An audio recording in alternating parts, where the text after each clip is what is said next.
Welcome, Rejects, to this week's shit show, the Full Send Rejects. I'm Kodack. I'm Rose. And I'm Billy.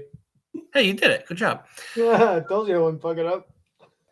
No, you didn't deny you would. And on that note, we have a great episode today. I'll be continuing to talk shit about our government as we cause the death of a foreign national. Rose will talk Aquarius season, and Billy explores the halls of the Athens Lunatic Asylum. But as always, we'll start with pre-topic banter. And you know what? I might fuck with Billy. Billy, I have a riddle for you. Oh, what? There are 30 cows and 28 chickens. How many didn't? What? I told Rose this, was it last week? Was it last week? No, it was like 3 nights ago. Yeah, 3 nights ago, and she was just what? like dumbfounded. There are 30 cows and 28 chickens. How many didn't? 38 cows. Yeah, there are 30 cows and 30 28 cows. chickens. How many did not? Doesn't make sense, bro. I don't know, man. 10. Because if there are 30 cows and 28 chickens, 10 cows did not eat chickens. God damn it. He had me fucked up. I was like, no, you said 28. He goes, no, I said 28. Yeah. Fuck Good you and stuff. your wordplay, boy. That shit pissed me off so bad. I'm like, that didn't make sense from the get-go. Yeah, I had to explain to her a couple times. We're like, oh, you're just an asshole. There was a glitch in my unit, my The server, Matrix was a little off balance there. my brain started twitching. Now, to get to our actual pre-topic banter, starting off, the MLB announced their Hall of Fame selection. I have not paid attention. I really haven't. All right, well, 3 players got inducted. I remember watching 2 of these growing up: Adrian Beltre, Todd Helton, and Joe Mauer. I remember one who was 100% voted in. Was there? Because see here, Adrian Beltre was 95%, Helton was 79.7%, and Joe Mauer was 76.1%. Now, how many got that far without the help of steroids? None of them aren't steroids, which actually gets to my point for why we're bringing this up. Could Barry Bonds get into the Hall of Fame? Fuck no. Because the reason he's not in there is because of the steroids. Yeah, because would he have been any good without the steroids? And the reason why Alex Rodriguez isn't in yet is also steroids. Good. If you need help to be great at something when there are people that are amazing and they're great on their own, you should not be credited for somebody who worked harder for it just because you decide to juice up. They should just have a steroid league. Okay, Just a I'll agree that. Yeah, there we go. Like, not the MLB, because, you know, there's people who are going to do steroids because they realize, that's probably bad for you. Just But, a steroid league. Just Yeah. I don't care what the sport is. Like, if it's steroid shot put, I'll watch it. I'm not out. You're out. Breaks bat. Takes the ump and breaks him in half. Yeah, think how, so much better clearing the benches would be. Give me a steroid league of every sport. Yeah, that's what I'm saying. Like, I don't care what it is. I'll watch soccer on steroids. Because, you know, someone's losing a fucking throat. Juiced up version. Someone's getting a kick through the head. Yeah. Their head will be like a soccer ball, just like the olden days when the Aztecs did it. Just a bloodier sport. Make soccer headless again. I Steroid. love deathmatch sports. Bring back Celebrity Deathmatch. But in real Ooh. life. The live action. Not the clay animated ones. Who would be a good deathmatch? Britney Spears and Justin Timberlake. Yeah. Or Britney and Christina Aguilera. I mean, we got Elon versus fucking Mark. Yeah, that never happened. I Apparently you know. can't- Cardi B versus Nicki Minaj. Beyonce and Rihanna. Oh, yeah. Booty clapping celebrity death match. Eminem and MGK. Ooh. I would just right.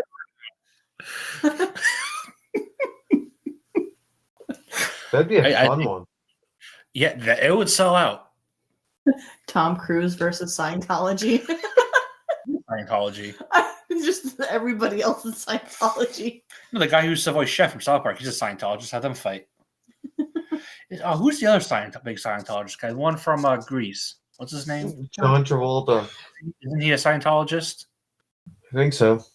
Yeah, have them fight. Who's a better Scientologist? Whoever can get L. Ron Hubbard's respect more wins.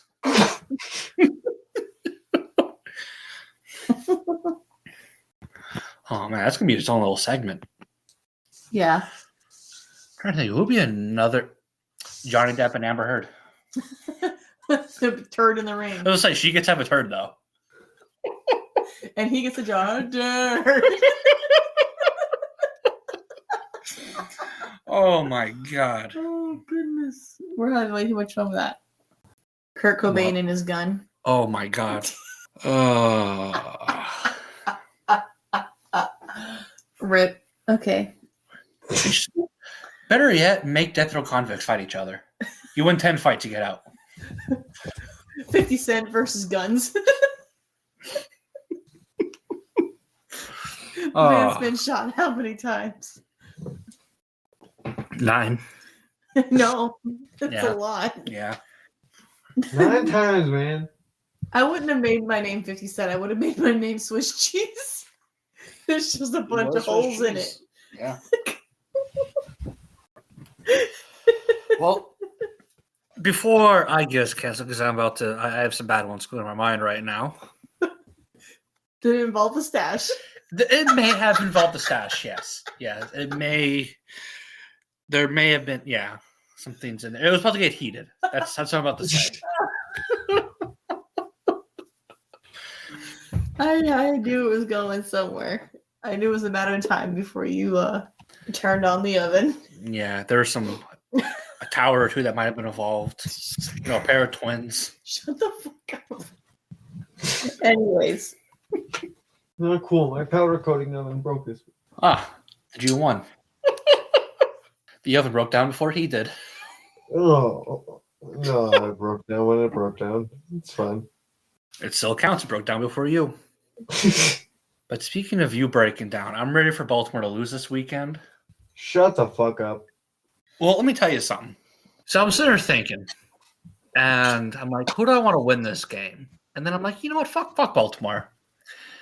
What would be a good storyline for just football in general? Because we're used to Kansas City plowing through. I mean, Patrick Mahomes never missed a championship game.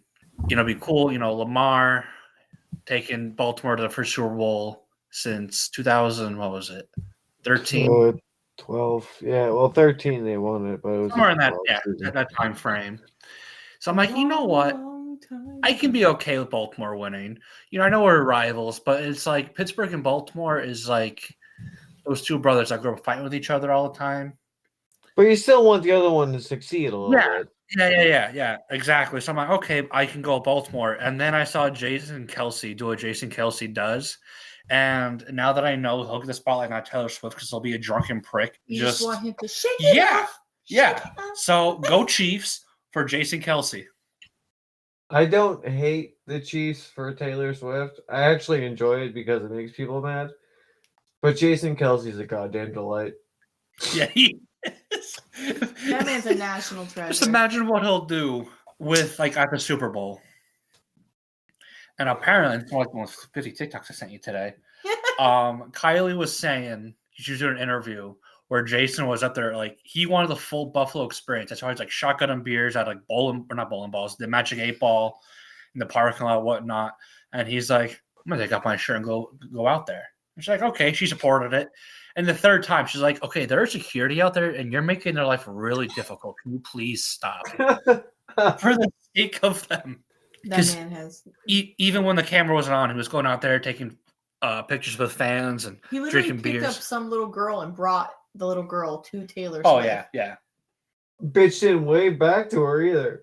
She was probably knee deep in fucking vodka crayons. I just wonder what the conversation was between Taylor and Travis afterwards, because that was just her first time being around Jason like that. And I just want to So your brother's a fucking menace. Well, did you listen to the New Heights episode? No, I haven't yet. Okay, where he's like, "Oh, she said that you were hilarious, and she really enjoyed." Oh, you. I saw that. Yeah, I just wonder, like, but that's probably just him saying that just to say that. Like, hey, Trav, yeah, I thought you were the one that was high energy, ADHD, whatever. Your brother's a fucking menace upon society. I don't know what he does. I don't know. And he's the more mature one? But all I know is that man, he's what, around 300 pounds or something. He should be our best friend. Slipped with no athletic equipment on, slipped on ice, got back, didn't fall, corrected himself, finished his beer, yet I lost to some wet grass. Can we call out like New Heights and Jason Kelsey just to get him on this podcast? Is that a thing we can do? Podcast, I'd be very excited. I will completely share and just mock the shit out of Jason Kelsey to get him on here. I mean, they do a thing on their podcast where it's fan mentions of the week. If we come with something good and put it on their Reddit page, because they have, I guess, their intern redefine the best ones, we might get somewhere. Yeah. Jason Kelsey, come be our best friend. We're not that far away. No, Philly's like 2 hours. Come on, bro. Did he sign a new contract too? Yes, to come back next year? He did, because there was a TikTok on it. He said that he was in there signing the contract for another year. Jason Kelsey, come on and tell us what your contract situation is. I mean, if he signed it, it's on there. It's on somewhere. Yeah, that was 10 months ago he tweeted it. Yeah, see, I don't fully know because I hear he's retiring and then I hear he's not retiring. Jason Kelsey, please tell us. Or he can come to a Pittsburgh game and we can all take our shirts off and chug beers. Why would he go to a Pittsburgh game? He didn't sign a contract. He should sign a contract with Pittsburgh and do this kind of shenanigans in Pittsburgh. That'd be hilarious. Because this is Pittsburgh behavior. He would never. He's never going to leave the Eagles if he does anything. No, he spent his whole career in Philly. He's not gonna go to Pittsburgh. One of the first articles I see, you're looking it up. Ed Kelsey will know Jason Kelsey is retired when he starts to lose weight. Yeah, there's nothing wrong about him having a new contract. Oh shit! Yeah, that was an old post.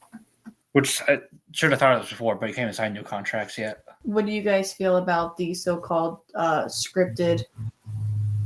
There's no script. That everybody's it's all over the place.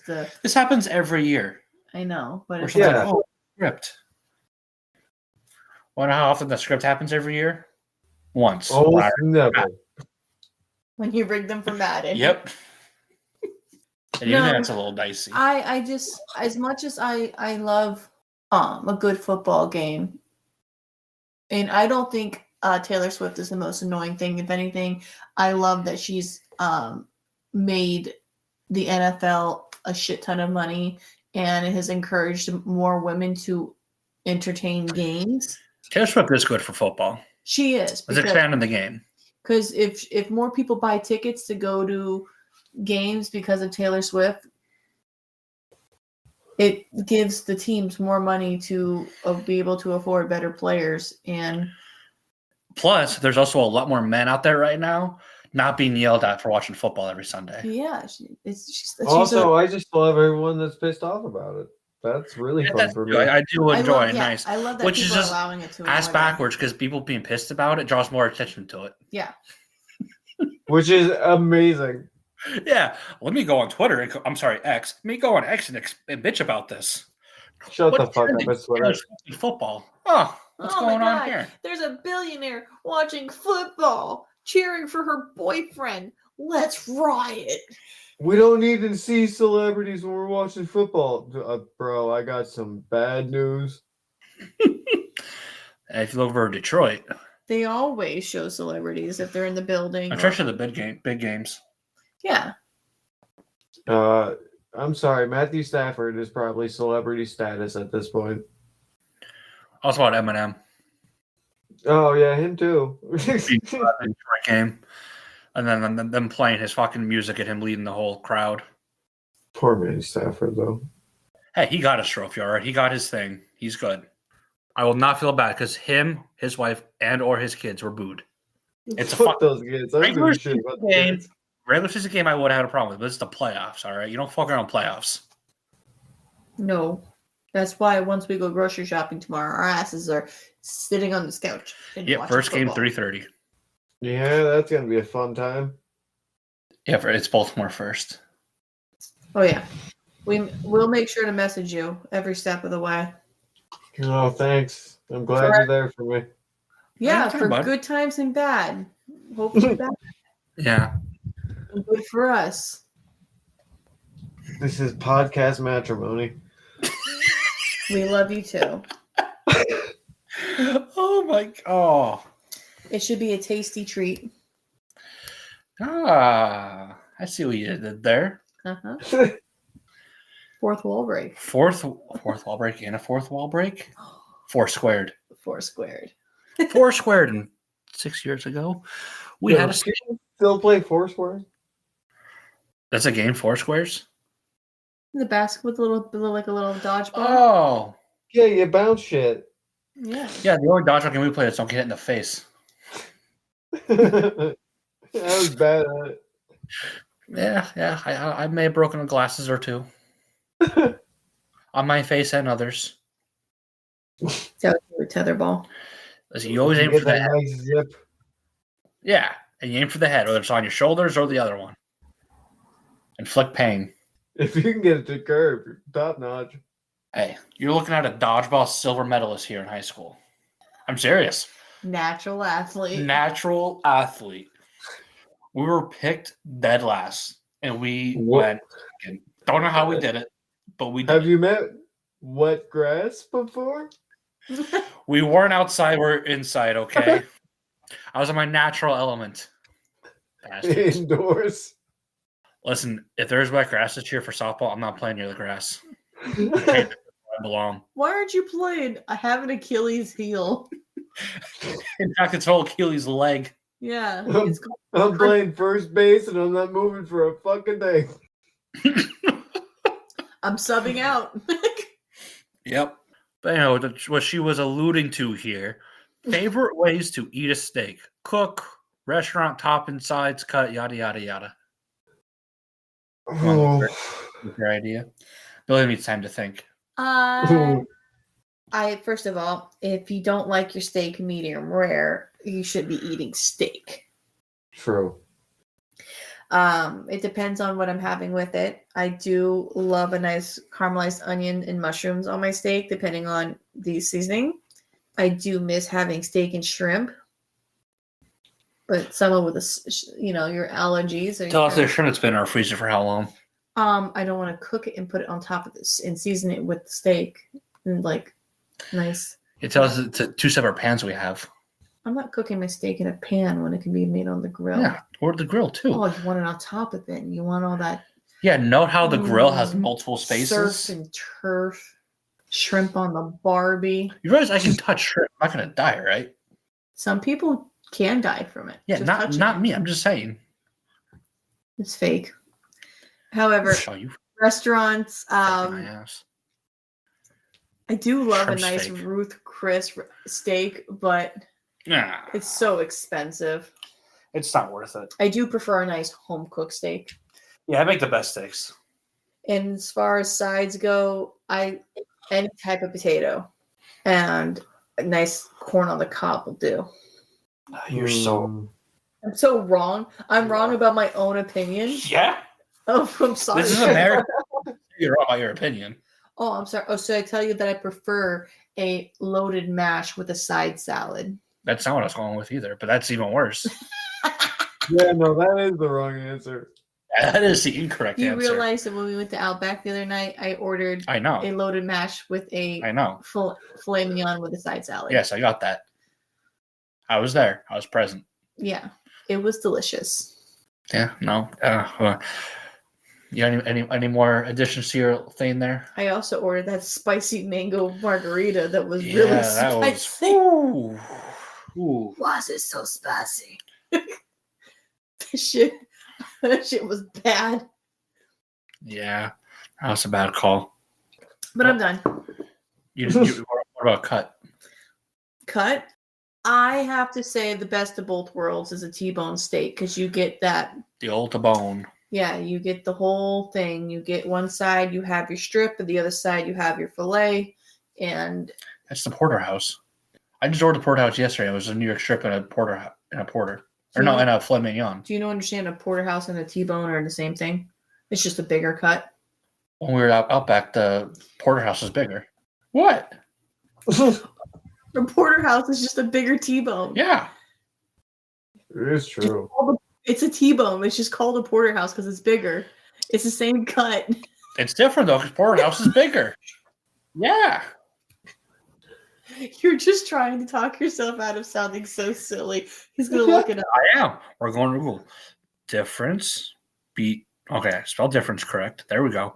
Between to bone and spell bone correct. There we go. And house. Yeah, different sizes. Yeah. The porterhouse must be at least 1.25 inches thick at its widest, while that of the bone must be at least a 1/2 inch. Yes, but it's still the same piece of meat. Yeah, I'm not contending that. I'm just saying they're different. They're same cut, different. Yeah, I know. Cut. No, you didn't. You were trying to go somewhere with that. No, I'm just saying porterhouse is bigger. You literally said no. That's a porterhouse with the strip on the one side and the fillet on the other. You literally tried to argue with it. I'll do it again. Watch me. Anyways, porterhouse, sir. I do. Yeah, I think T-bones are the best because you get the best of both. Look, the United States Department of Agriculture, or USDA, has strict rules about how much beef belongs in a porterhouse or T-bone. There are rules that are differences, okay? You're still trying. What are you doing? Diving way too much into this. That's what I'm doing. Okay, well, why don't you tell us your favorite then? Before I jump to Bill. What's the right answer here, Kodack? Right answer. Okay. All right. Cook, like you said, medium rare. Okay. Now, when I go out, I always go medium with anything I ask because you never know how that fucking chef's going to make it back there, especially at chain restaurants. That's a smart call. Yeah. Now, at nicer places, I might risk a medium rare. Worst case, I'm sick for the day, but probably worth it. So restaurants, though, however, Ruth's Chris isn't worth it. Not at all. They're not. Last time we went, the steak was that good for the price. Texas Steakhouse has some pretty good steaks. Them and Outback probably has the better steaks for the price point. But I still rather my own steaks. I think I outdo them. Okay. That's my own little pride. Toppings, caramelized onions. If you put on steak sauce, I believe you should lose a hand. That's just my personal opinion. Or whoever prepared your steak is a moron and should just become a vegetarian. And that's me, don't like vegetarians. Terrible. Sides, scalloped potatoes. I mean, it's a good choice. Depending on your setting, though, you can go with a loaded baked potato. And for a second side, you want to go like greens, like a green bean or something like that. Like broccoli? You said greens? Yeah, broccoli's okay too. Yeah. Oh. A broccoli. No, just a garnish. A broccoli. Yeah. as a little boop. Yeah. Like you put like a lime in a drink, just a little boop. You're not fooling anybody. What? No. I'll eat broccoli with steak. A broccoli. I will have a broccoli leaflet, yes. So he puts his porterhouse on his plate and say, oh no, there's no room except for one tiny little piece of broccoli. What? I gotta make room for the main meal, okay? It's a side dish, not the main course, okay? I'm not gonna waste my plate or my stomach when there is 22 a pound and a half of meat for me to digest, okay? Oh goodness. And your favorite cut? Strip steak. Ground God beef. damn it. No, it will go pork and then strip. Okay. What about cube steak? Cube steak. Oh, don't come on. What about Billy? Pubes on the cubes. What? Toppings? You get the floss while you eat. Nothing gets stuck in there. It's just no gristle. Ooh, you'll see that garlic herb crust. Ooh. It's essential. Will you stop staring at me? What are those fucking answers I gotta give on this? It's on the screen. Yeah, but I typed it up. I know, but I had to go back to it. All right, cook. What's your cook temperature? Medium rare. But again, as with Kodack, I always go medium in a restaurant because you'll probably get medium rare. Yeah. Toppings, mushroom and onion. Because I'm Attaboy. a goddamn savage. Fucking assholes. What about restaurants? Do you have a certain restaurant you prefer steak from? The best steak I ever got was from a place called Phillips in Baltimore. Go on Phillips. Okay. Shitty town, I'm gonna but look 'em up. respect. They have like a couple of restaurants. What about your favorite sides to go with your steak? What do you like to pair your steak? You gotta go baked potato. I don't know what the fuck y'all doing with mashed potatoes and shit like that. Scalloped. No. Fuck off with the scallop too. I love scallop. So was this a seafood restaurant? Yes. Okay, I found Phillips Seafood. Yeah, I had like surf and turf. I just like to look at pictures of steak. Ooh, It's like porn I for love me. surf and turf. I love me some lobster. Anyways, You get a free appetizer. and what about your favorite cut? Favorite cut? I love a good New York strip. Okay, nice and lean. Oh, they have their own grocery products? I wish I could afford a wagyu. They have crab. Yeah. Wagyu, whatever it is. Wagyu. I can't pronounce it, but it's like $89 a pound. It's Crab. expensive as shit. Yeah, every time I go to Wegmans, I look at it. I'm like, why are you so damn expensive? I cannot find pictures of steak. It's all seafood shit. I want to look at pictures of steak. Okay, we're all talking here. All right. We're done talking, and you keep. I'm done. I'm still trying to find steak. Okay, we just went over. I take my steak serious. I want to look at the pictures of steak. Okay, it's porn to me. It's like to look at a nice buttery steak. I like to fantasize, what it tastes like inside of me, Feel it dripping down. Make sure there's no condiments being used. The ketchup on the plate. Get the fuck out of here. My mind is so warped. Especially when it's bone in. Oh.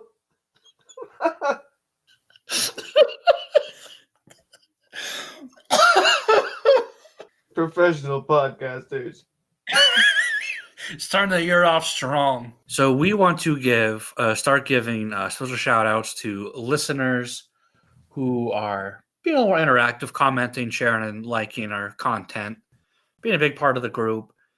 And, this is Rose's idea. And our initial listener that we're going to shout out to is James Cooney. He has been liking our stuff, sharing it, and has gave me a recommendation for a topic, Skinwalker Ranch, a place full of the paranormal, UFOs, all sorts of strange and what's the word I'm trying to think of? Unexplainable stuff going on there, down in the great state of Utah. He actually might come on here at a certain point. Well, I want to do Skinwalker Ranch to help me discuss that. So shout out to you, James Cooney. We appreciate you listening. So first topic today, or I'll be talking about Abdul Wali. He was an Afghan farmer who in 2003, pretty early into the American invasion of Afghanistan, turned himself over to American military personnel after a rocket attack to clear his name. He heard he was accused, he was a suspect, so he wanted to go turn himself in so he can clear his name. He would be held there for 3 days at a base 10 miles south of Asadabad in Kunar province, Afghanistan, before being found dead. It was first reported that Wali passed away after having a cardiac event. However, this was disputed after 3 members of the U.S. 82nd Airborne Division came forward that a CIA contractor assaulted Wali. Former Army Ranger David Passaro was the contractor in question. He allegedly beat Wali for 2 nights, which led to multiple injuries, including a fractured pelvis, leaving Wali unable to urinate. It's a little worse. Not getting better. No, it does get a little worse. Like I said in the little section where I have to now cut out of this episode, due to some clerical error. Usually they cover, serial killers and tragedy on a mass level. I'm sticking to one guy, but it's still terrible. Yeah, no, you started this like fucking Tarantino, so. Well, according to the prosecution, Wally was not allowed to sleep for 2 days, would be severely limited of food and water, and was subjected to intense torture and beatings, all under the orders of Pissarro. Witnesses stated that Pissarro kicked Wally several times in the groin area while wearing combat boots with enough force to lift him off the ground, threw Wally around, and beat his legs, arms, and abdomen with a mag light. Oof. That's heavy. Now, for anyone who might not know what a mag light is, think of a very, very big flashlight. The ones cops have. Yeah, the ones that they beat people up with, actually. They don't have their nightstick out. Yeah. Yeah. They do the same thing. They actually used to have one. Oh my god, we used to have one growing up. Oh, they were so good. Yeah, but see, wise. Yeah, my stepdad was a corrections officer. I wonder if he used it to beat anyone up. I don't know, Kodack, did he? Oh my god. So there's a memory unlock. Moving forward. What's in that box, buddy? Turns out it gets worse for me. On his last day alive, Wally begged U.S. soldiers to kill him and end his misery. He repeatedly stated that he was dying and continued to deny any involvement in the rocket attacks. See, back then, we didn't care. We do now? We cared less. Wow, that's impressive. You'd be surprised. They bring up a very good example here at some point. If not, I'll bring it up because there's not a topic I want to do at some point that involves this. But Pissarro was initially charged with 2 counts of assault with intent to do bodily harm and 2 counts of assaulting resulting in serious bodily injury, facing 40 years in prison. He was found guilty of 1 count of assault resulting in serious bodily injury and 3 counts of simple assault. He faced 40 years in prison. However, he was only found guilty by a jury in the Eastern District of North Carolina of 1 count of assault resulting in serious bodily injury and 3 counts of simple assault. I put that in here twice. Well, moving on from that blunder. He was sentenced to 8 years and 4 months in prison with 3 years of supervised release. This sentence was double of what federal guidelines recommended for the charges. Which I did not realize there's federal guidelines for charges until this. During his trial, Pissarro's ex-wife, Carrie, testified that he was physically and emotionally abusive during their marriage. Surprise, fucking surprise. Wow. And that she was not surprised by the accusations against him. None of us are. No, not really. Not a good guy. More information came out from her testimony, including that he was fired from the Connecticut State Police for beating the shit out of somebody, although there were no official records of that. She would divorce him after 12 years of marriage due to the abuse she claimed to endure. Now, Pissarro is the first and only CIA operative to have been convicted in a post-9/11 abuse case and the first American charged under the Patriot Act. And if you are listening, also allow the government to spy on you if they think you are up to something. Patriot Act isn't that patriotic. It's what led to the NSA listening to all of our stuff.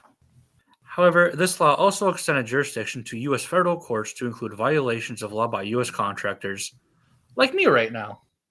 But I'm not Hey! Oh my god, you're a spy, aren't you? Shh. You leave me my Chinese lessons alone. Just kidding, FBI, NSA, CIA, and Biden. Trump. Thanks for giving us listeners. Yay! During his sentencing, Pissarro expressed that he failed Wally and that he would go back and change things because he's a human being. If only he thought of this while he was beating the shit out of him. Which, at least he felt some sympathy after the fact. And if he really thought that, that's where he made mistakes, because these were just claims. Soon afterwards, Pissarro told Retro Report that he was only convicted due to the events of Abu Ghraib, which I'll explain in a little bit, and that the government had to show that they could hold someone responsible. He also continued to say that he had no regret of what happened. For anyone who's not sure what Abu Ghraib was, it was an American military prison where we tortured the shit out of people. If there is some interest, I'll do an episode on it, because it is just... It's brutal. It gets worse. Oh, it gets worse. Like, there's at one point, like, the guards, like, walked everyone, like, they put bags over everyone's head, stripped them down, and then formed a human pyramid out of them, and someone was just beating off on them. Oh yeah. If it's the Middle East after the year 2001, I just assume it's going to get worse. Even before 2001. Because when I was doing this, I also remembered that I told you like 20 episodes ago that I will do more stuff on the Middle East from that Iranian episode that I did. Yeah. Because you told me, that sounds interesting. I'm like, all right, I'll do some more. And I never did. So I'll have to get back to that. But in the end, time was served. But Wali's death became a catalyst and a rallying cry for insurgency recruiting. As Al Qaeda and other terror groups uses propaganda to recruit a lot more people to the cause to fight America. Thank you, NSA agents, for listening. Yeah, thank you. I'm sure we're going to pop up on someone's radar now. But that was for me this week. It's a shorter episode than usual, but A, I needed a shorter episode, and B, I think it was kind of a neat, because this wasn't something that really was talked about. There's still barely information on this. So It was a nice little awareness. yeah. America kind of sucks sometimes. Actually, no, the American government actually did do something about this. It was just the contractor himself who was in the wrong. But there's a lot more times where it happened and nothing occurred. Quite the season. Yep. You guys ready? Ready, Freddy. All right. I can enjoy my beer. I am doing Aquarius. Aquarius. New year, new season. So you just need a 40-year-old virgin. Aquarius. At the end when they're all singing, because he finally did it. Aquarius. Jesus. The most common error is that Aquarius is a water sign. I could certainly understand the confusion here because with the aqua and the prefix of the name, but once you get to know the zodiac sign, it becomes very strikingly clear that Aquarius is an air sign. What the? That pissed me off a little bit. Because I am one of those people, and I enjoy a nice syntax, okay? Aqua means it's a prefix for water, okay? Find one more aqua out there that's not water. Calm down. This is bullshit. Why call it Arius? It's so close. They just take out the AQU. It's called Arius. It doesn't make sense, I know. I'm going to claim who invented this. Dear ancient Greece. Out of all the zodiac signs, Aquarius is the most innovative, progressive, and rebellious. Well, I can tell. Aquarius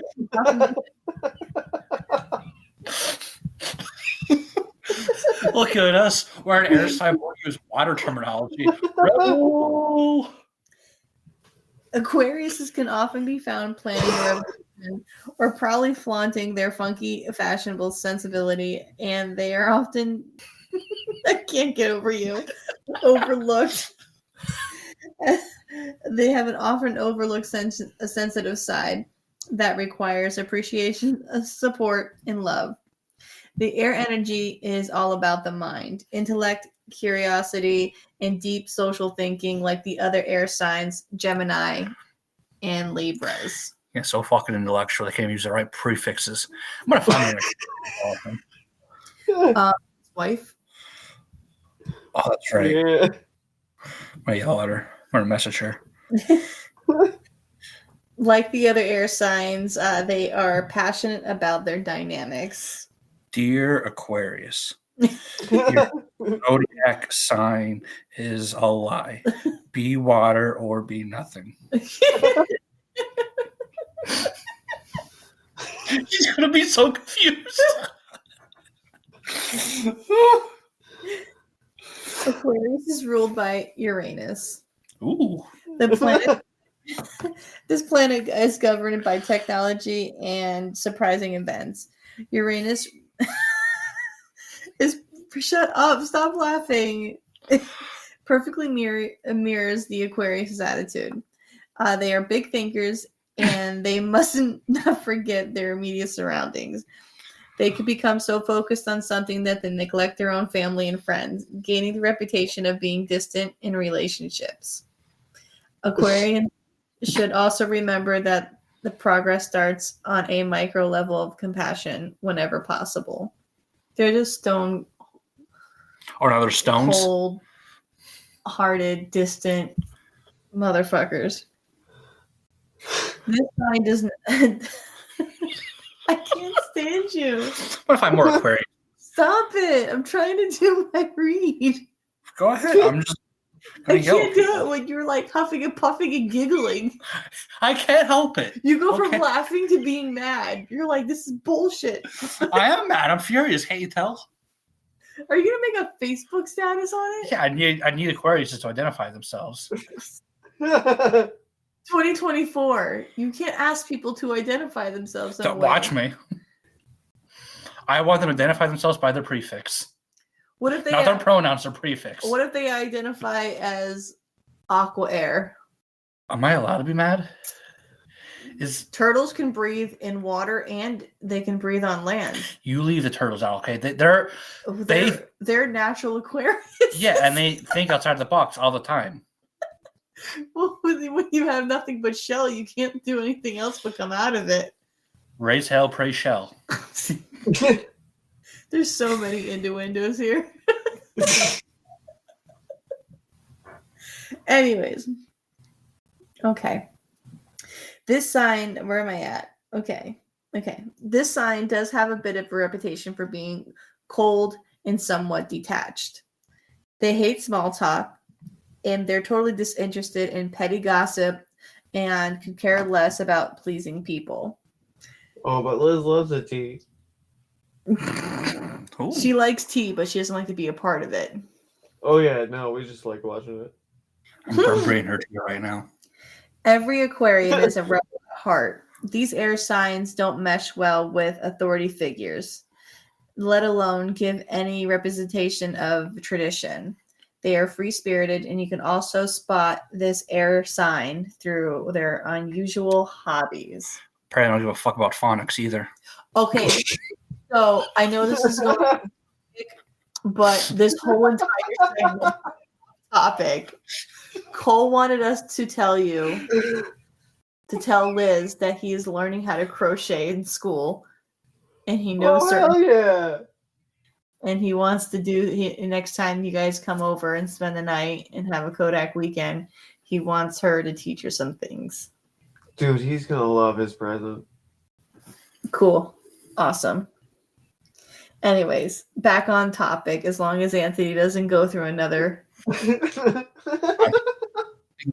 until I call him an air sign again and you're like, what is it? Just learn fucking phonics. I'm good. As a fixed sign, these water barriers. I swear to God, I'm trying to respect you, okay? I'm trying to be respectful, but you're like, let me just, because it's not even, you went out of your way. It's not even in your write-up. Actually, when I was looking up, they were called different aqua barriers.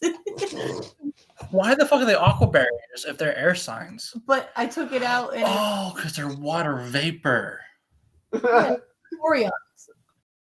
Don't bring Vaporeon into this, okay? That thing's not smoke, okay? Vaporeons and Aquarius. As a fixed sign, Aquariuses definitely have a stubborn streak. When the sign makes up their mind, there's no going back.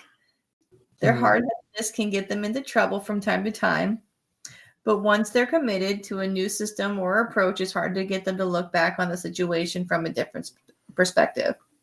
This is also considered their Achilles heel. Oh, there it is again. Achilles heel. In fact, in medical astrology, Aquarius governs the ankle because they are so deeply motivated and they enjoy teamwork. Now, it's one of those things to where that is, it's funny that we mentioned that before. I forgot that was in my write-up. How full circle. Yeah. Aquarians need plenty of space and time on their own to reflect and form ideas. The ultimate freedom for them is the utmost importance to them. They have view changes in their own independence as a power-hungry attempts to control things. But to an Aquarius, trust, if you need to win their trust, don't try to keep them from flying their freak flag high. Don't ever try to keep them grounded, Sometimes they like to splash around in the water. Facts. Yeah, don't try to tame an Aquarian. Can confirm. I'm okay now. Aquarians thrive on shock value. Taurus and Scorpions can be a bit problematic for these Aquariuses. They're also no problem. Yep. They're also known to be okay. Dots are connecting. They're also known to be stubborn and have too many strong, opinionated people, can feel like it's too many cooks in the kitchen. Although Aquariuses can make a romantic relationship work with any zodiac sign, not everybody is going to care about the same things. Oh, I just fell in his VR. Just let it go. Okay. Boy can take care of his own injuries now. Did you hear that? Please tell us you heard that. Okay. I thought Kodack passed out trying not to freak out. Okay.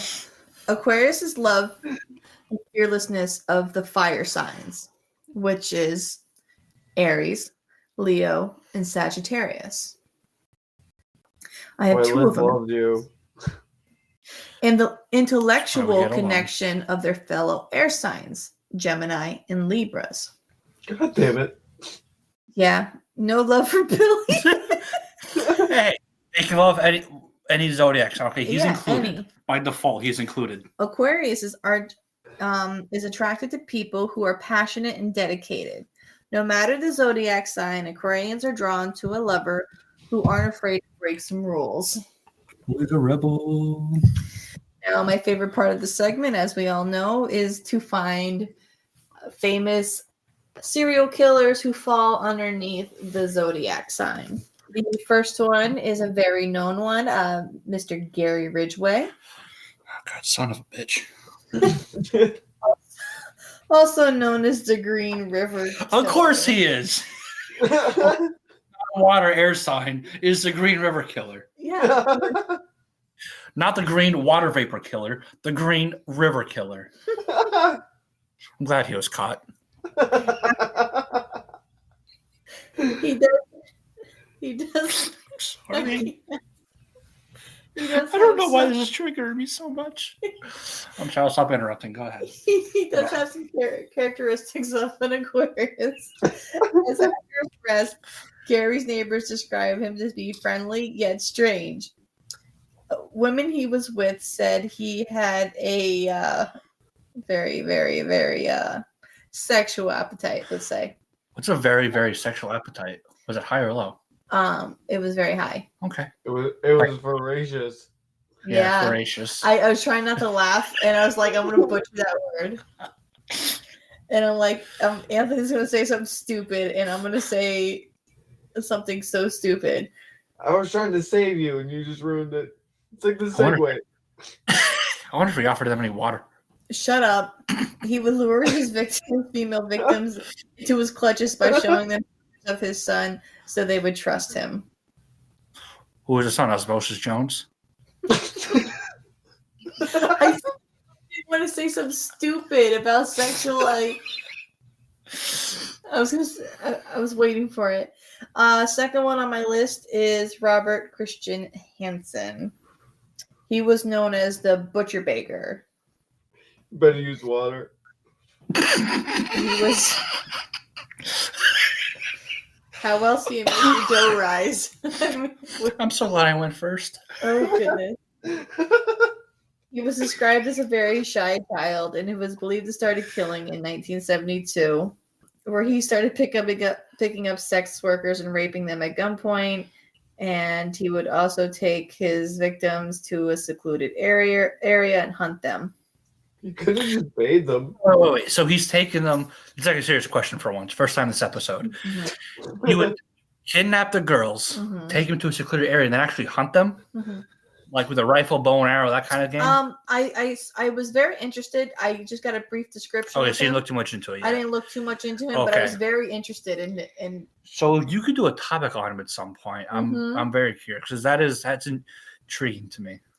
No, I always like people who can hunt. No, I just you don't hear about serial killers. Like, okay, you said he at gunpoint with gunpoint sex workers. Okay, there's how much That's basic serial killer shit, okay? But hunting them after he kidnapped them, that's extra. That's fucking dope, actually. Yeah, he'd throw them I on mean- land, and hopefully they jumped in water, and he would have the thrill of the chase. No, I was interested in that one. I wanted to get more information, but it kind of reminded me of what was that movie? Remind me of the end of Dexter. Kind of The last season they came out with Mhm. that. How he would kidnap the kids from his truck stop and then hunt them. But there was a movie like that. The one with Stone Cold. I think so. Yeah, I know he was in one, but I don't remember the name of it. Like they would hunt people for fun. Kind of like that episode of Futurama. Predator 3. No. Like, you know that one Futurama where they would put the hounds and they would... Oh, yeah, one of the later episodes. They would capture people, then have them go out in the woods and... Yeah. Yeah. Okay, next on the list is Boone Helm. His serial killer name was the Kentucky Cannibal. Of course it fucking was. Wait, he was born in 1828? 1828. God damn. Jesus. Oh, yeah. He is an old boy. He was... What was it? He demonstrated amazing physical prowess at a young age, such as throwing his bow knife with excellent precision. Bowie knife. Bowie knife. That's a knife. That's a knife. He was held in contempt for authority, rebunking a sheriff's attempt to arrest him, and he was born in the state of Kentucky. Surprise, surprise. I think it told me that Kentucky Cannibal was born in Manitoba. Listen, I was born in Florida. If I started a killing spree, I ain't gonna be known as the Southern killer. No one's gonna know I was from Florida. I mean, start leaving notes, you will, dude. I mean, once they start realizing who the fuck I am, they're gonna be like, "Oh shit." The multiple personality disorder killer. Hey, come on. Let's go. You have one more guy. This is my guy. Last but not least, I know I normally do 3 serial killers that caught my eye, but this one is I threw this one in for Anthony. What a woman. Roy Norris. He is one of the 2 toolbox killers, along with his accomplice Lawrence Bittaker. They murdered several women in Southern California with various blunt items. I should do a topic on them. You've been talking about it for a long time, but it's one of those episodes to where you have to put a disclaimer and telling people. Oh yeah, each paragraph it gets worse.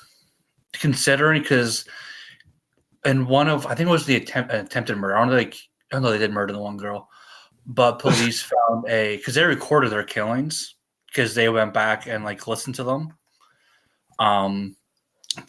The FBI uses one of their tapes to desensitize their agents. Yeah, it's one of those. It gets worse a lot. It's yeah. If you think Albert Fish was bad, yeah, what they did because I mean they didn't go towards like young children. They went for like teenage women. I guess 18, 19-year-old women.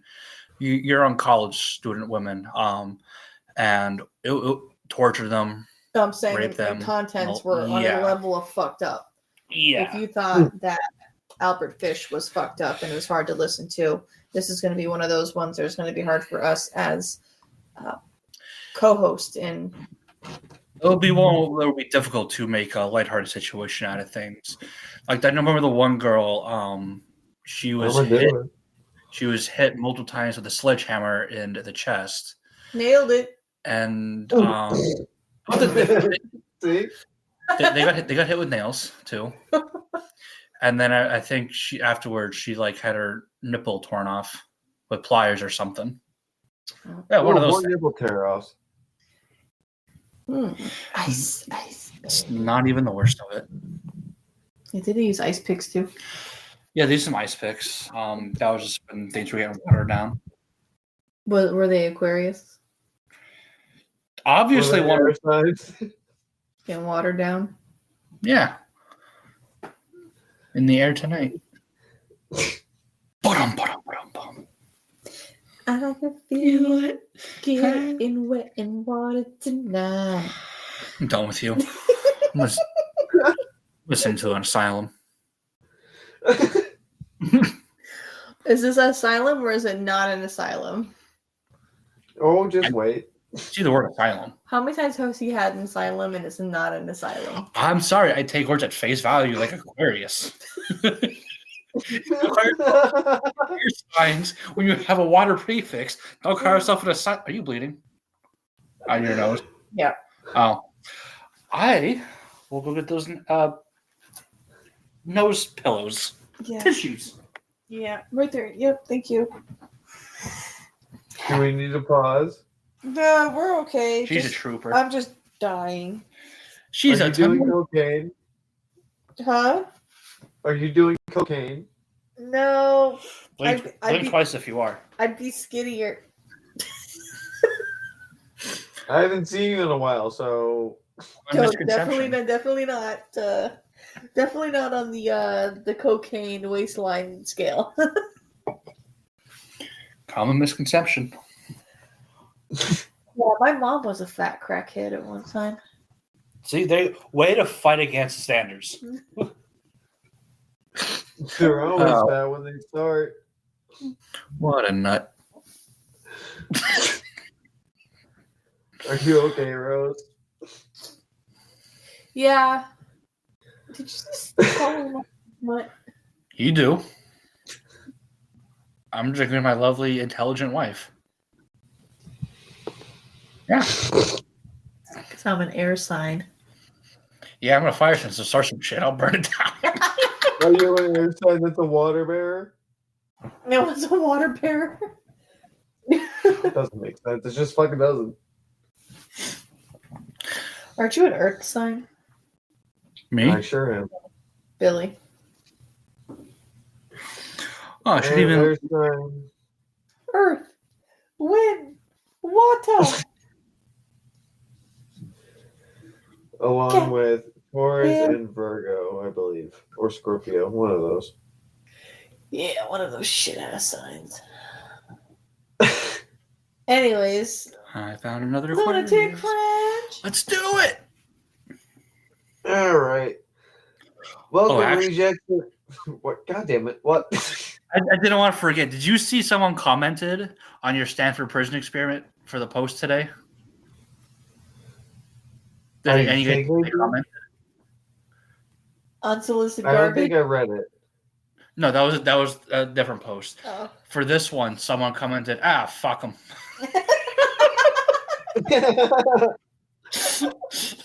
Sorry, I didn't mean to interrupt you, guy. I just remembered that now. He said, fuck them. No, I'm glad you did on that one. Oh, I say no. Fuck them. There you go. It's like, yep, direct quote. That's our listener of the week. Tommy Jordan, second listener of the week. Probably doesn't listen, just saw it in an ad. Well, I hope he listens. All right, am I doing this? I don't think I have any more interruptions. And I think I got one. Okay. Yay, progress. All right. Are we done with the cocaine blood? It's not cocaine blood. It's pre-prison blood. Cocaine? Don't say that. Oh. I'm afraid of those things. We're all sad. Yeah, way to go. Anthony's gonna wake up to a cold body one day. Oh, god damn it, Rose. It's gonna happen. I just had sex. Oh. Lily inside felt warm, officer. Oh, good God. She still had a warm organ inside of her, and unfortunately, it did not belong to her. Oh. Jesus, take the wheel. High five. I regret nothing. I consent. That's proof. Listen, please. Might find something up in there, okay? I have consent right here. Audio consent. Episode 48. Yeah. Write a note. I'm labeling this episode. Consent is important. Yo, do you know how many listens we'll get? Hey, our listeners are going up. Well, they might go a little down now. Well, see what To all happens. these places you pissed off. All right, Billy. I'll make sure he doesn't interrupt. Bet. All right. Welcome, rejects, to the Athens Lunatic Asylum. Usually we say not asylum in these kind of topics, but this one definitely fits the bill of a totally real asylum. Thank you. Yeah, no, you won this one. It's totally an asylum. All these fake asylum bullshits. Okay. You got my attention. Starting in 1874, admitting its first patient, a 14-year-old girl suffering from epilepsy, all the way up to its closure in 1993, which feels way close to now, but it was 31 years ago. Now that you all feel old, and I'm not sorry. Oh, I fucking read that part wrong. Yeah, joke's on you, Buster. Well, I tried to put a dig in there, and I just ruined it on myself. It's only 31 years ago. You all feel old. Not sorry about it. Look at my Aquarius heel. Goddamn water bearer air signs. Over the years, the asylum would care for Civil War veterans with obvious PTSD issues, several children for bad parenting, Same. and overall mentally unwell patients. So, do you caring for someone with PTSD issues or someone who had bad parenting? I'm talking about me having the PTSD and bad parenting. Oh, okay. Same for you too. Yay. I use the term mentally unwell very loosely because some of the reasons for being admitted were some straight up bullshit, but I'll tell you all about those. Yeah, we're all definitely in this asylum, guys. So Hey, I am the peak of mental health, okay? That's what she said. oh well, you'd think that, but in 1874 you were not. Oh, okay. Cool. I just want information. Cool.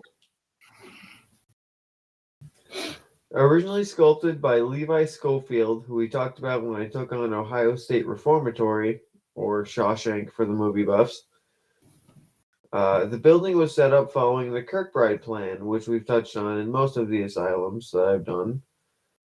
There's really a lot of recurring characters in the asylum business at this time. They're all pretty much, some form of it. The building was built in a typical Kirkbride Batwing design, much like Waverly Hills, which is still my computer background from like the first couple episodes of this. The building officially opened its doors on January 9th, 1874, welcoming its first patient, a 14-year-old girl suffering from epilepsy. Of course, mental health at the time was practically non-existent, and the girl's parents and the staff believed she was possessed by a demon and would be better locked away. Shake and bake. Oh. It's just a demon. It's fine. Demon possession wasn't the only absurd reasoning for admittance to the hospital. Poor health was a big one on the first annual report, but some patients were admitted for alcoholism, laziness, masturbation, menopause, and menstrual changes. So yeah, we're fucking all in here at some point. So women can be put in here, both for bleeding and not bleeding. Yeah. Wow. I go through all of these in 1 month. Then I go through within a week. Sometimes 24 hours. With the exception of menopause, man, I go through all of this. Time to lock me up, boys. At least one patient wasn't. What? Never mind. The comment wasn't worth it. At least one patient patient was admitted because they were kicked by a horse. What an ass. Hysteria was another cause, but that was just an early name for postpartum depression. Remember, ladies, you're psycho when you're sad. Rose can't hit me because I'm not there. So was it hysteria or hysteria? Hysteria. Oh, that was hysteria because of the horse. No, that was a different guy. You're not here? Yeah, you can't hit me because I'm not there. And you'll forget by the time I am there. No. I'll play this recording for you.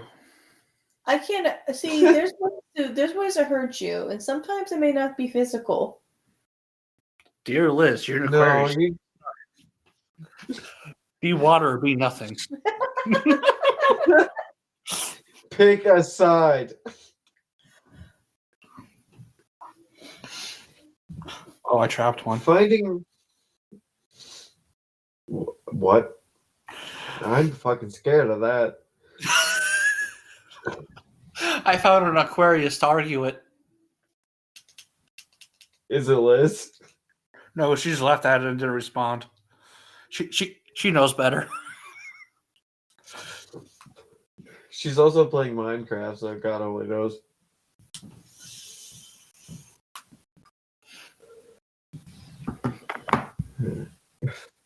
Finding records of the patients was surprisingly easier than finding out how they were treated. The Civil War veteran I mentioned earlier was deemed insane due to the fact that he would hear a loud bang and he would cower under his bed sheets and steam cigarettes, no doubt reliving hiding from the Confederacy in a bunker. Yeah, that might do it. But like mental health wasn't a thing, so he was just insane.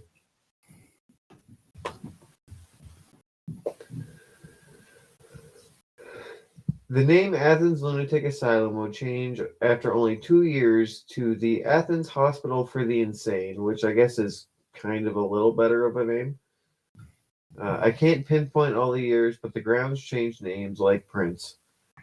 Over the years, it would go by several different names, some of which were okay, some that were sort of not okay. The names were the Athens Asylum for the Insane, the Athens State Hospital, Southeastern Ohio Mental Health Center. See, starting to get better on the names. I don't know. Who's Ohio? Athens Mental Health Center, which was used twice in its lifetime. Athens Mental Health and Mental Retardation Center. Now we're going into cancel. We're going into cancel territory, but it's just a name, guys. It's just the name they use. I'm repeating it. That was a little extra. Finally, Athens Mental Health and Development Center, which, again, going back to better. Yeah, there we go. The grounds grew exponentially over the years. When the original building was built, it was only covering 141 acres, but by the 1950s, the ground spanned over 1,000 acres filled with 78 buildings and farmlands for the patients to work. Following Kirkbride's lead, the patients who were capable were encouraged to work as a form of therapy. The grounds would be almost completely self-sustaining with actual livestock, an adjacent dairy, farming fields, orchards and greenhouses, a carriage shop, and even a steam plant used to heat the building. Oh my God, how did I used to breathe when I used to read? Whew. Partridge in a pear tree.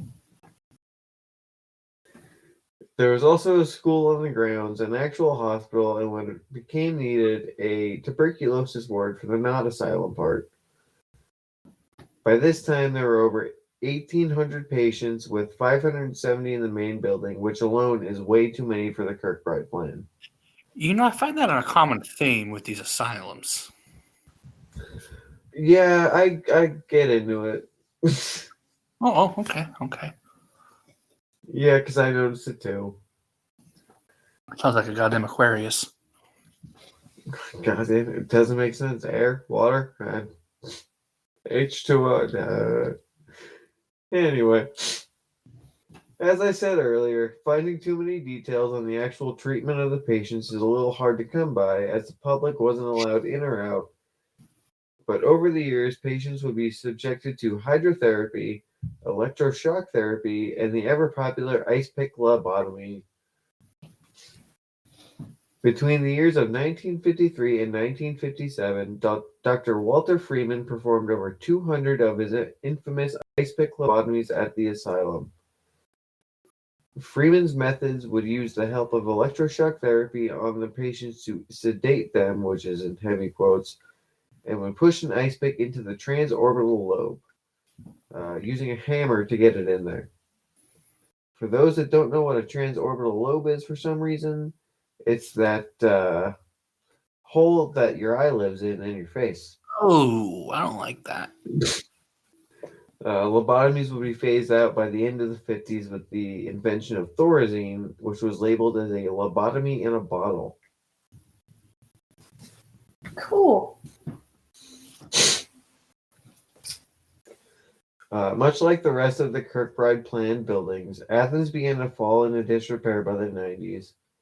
Although it did still function as a state hospital, most of the patients were relocated to another hospital on the grounds, which was currently operating as the Southeast Psychiatry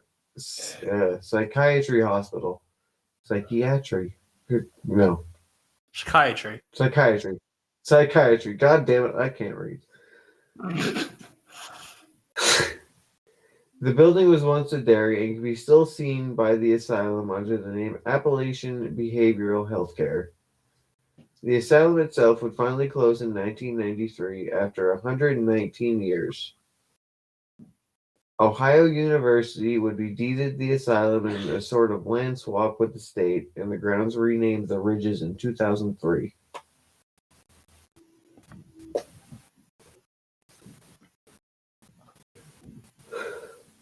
With the many years came many patients, and obviously with treatments like the lobotomy, several deaths. The grounds had 3 cemeteries, mostly with numbered graves. 700 women and 959 men were buried on the grounds, totaling over 1,900 bodies. Wait, that comes to like 1,600.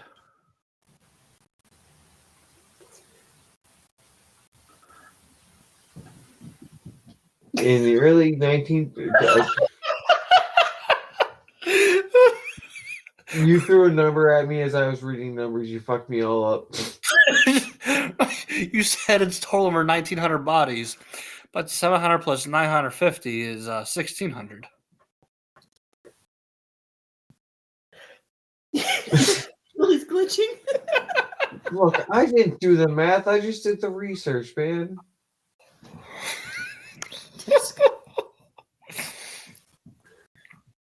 That's what the website told me. Well, probably some kids in there or something. Yeah, there's definitely unmarked graves in there. Oh, maybe it meant that there were those are the numbered graves, and the rest were just thrown in somewhere. Okay, that's probably it. Yeah, I feel there's some sort of, because it said 19 over. It was like 1930 bodies, but still had that math. I don't know. Okay.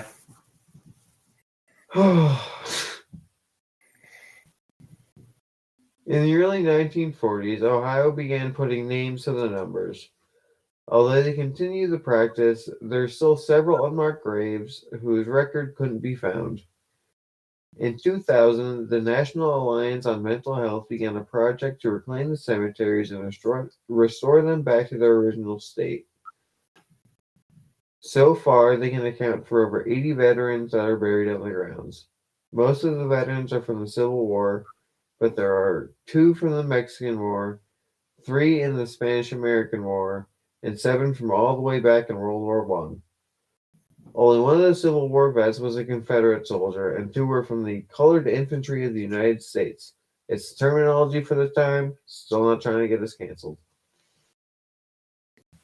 Well, back then they would not allow black people to serve with white people, so. Yeah, so they had to have their own infantry. Operation Get Behind the Doggy. Have you read the Emancipation Proclamation? I don't listen to rap. I haven't watched that in so long. It's so good. I use references to this day. I've read several different accounts on ghosts and spirits on the grounds. From not thinking it's haunted to being called one of the most haunted places in Ohio, which, given my previous research in Ohio, is a lot to beat out haunting-wise. I wouldn't be surprised to find out there was some paranormal activity on the grounds in general, especially knowing the story of a patient named Margaret Schilling. Ooh, what happened to Margaret? Oh, this is long. These are long paragraphs. These are going to be hard. You're doing good. Not much is really known about Margaret, other than she was more of a loner in the hospital. She could usually be found at the top of the stairs, waving at the passing patients and staff. Because of her longevity at the asylum, she was granted access to free roam the grounds, however, obviously not allowed to leave. On the morning of December 2nd, 1978, staff had noticed that Margaret wasn't at her usual spot, waving at the incoming new shift for the day. No one really thought anything too different and didn't investigate further into where Margaret was. However, when she didn't show up for dinner, the staff realized she was missing, finally. Police were called and began to search the grounds with the staff, but in the darkness couldn't find her. This was also during one of the harshest winters in Ohio history, with over 30 inches of snow during this time. Police, not wanting to battle the elements, called off the search and deemed Margaret an escapee. Oh, they want to gloat how they used to march through blizzards and tornadoes to go to school, but when it comes to looking for somebody, oh. Well, you don't want to look for a nut in the nut house, I guess.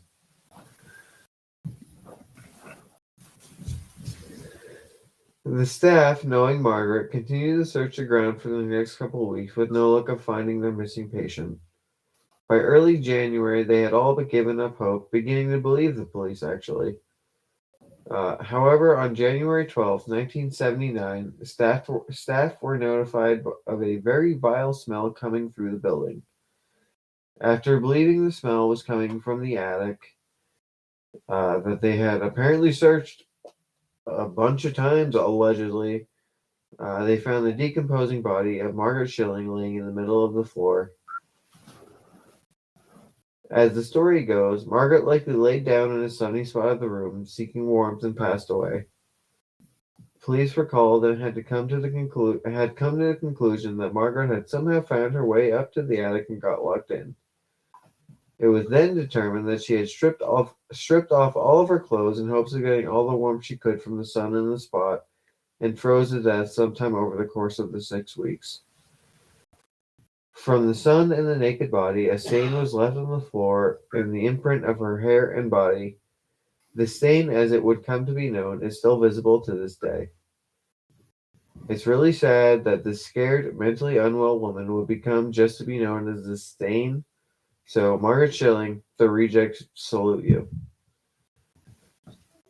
Paranormal experts.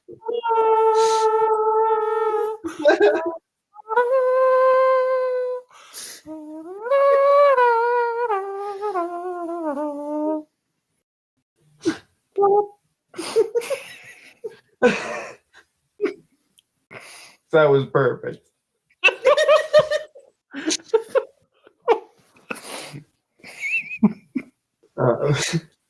Paranormal experts believe that Margaret still haunts the attic space she was trying to desperately find her way out of, while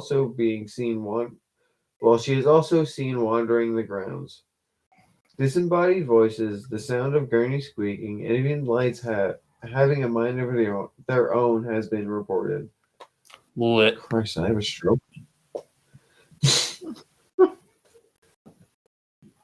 Athens Lunatic Asylum was at one time considered one of the best in the country for its psychiatric hospital, which would, eventually become its demise, more or less.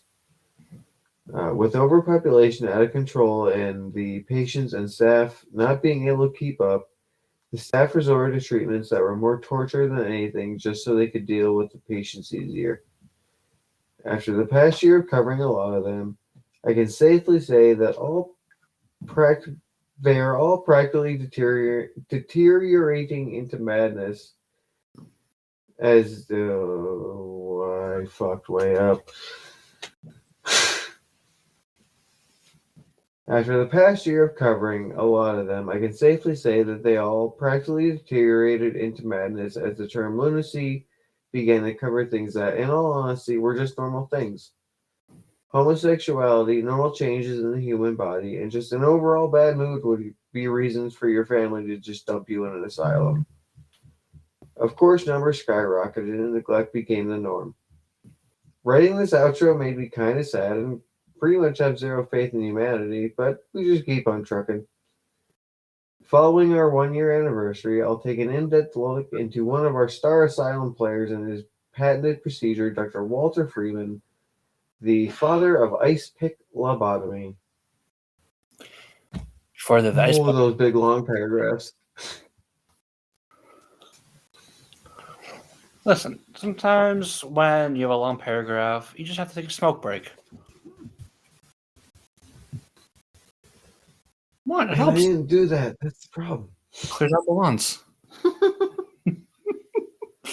Listen, it was good enough for the 1910s. Good enough for me. Hey, cigarettes are healthy back then. They're healthy now, kids. Just kidding. Almost can't say that anymore. But that will do it for us here at the Full Send Rejects. We hope you enjoyed today's episode. And if you did, feel free to leave us a review wherever you're listening to us and follow us on our socials. We actually now have some merch coming in that we might be selling, so keep a lookout for that. Or if you are top interactive listeners on the socials, You might get that shit for free. yeah. Call it a full send care package. Full send package. I like that better. Full send package? Full send package. Yeah. Yeah. Is that how the baby was made? Apparently. Don't remember. If you enjoyed the episodes, we hope to see you again next week where we will be celebrating our 1-year anniversary of podcasting. Until then, as always, full fucking send it. Full send it. Full send it.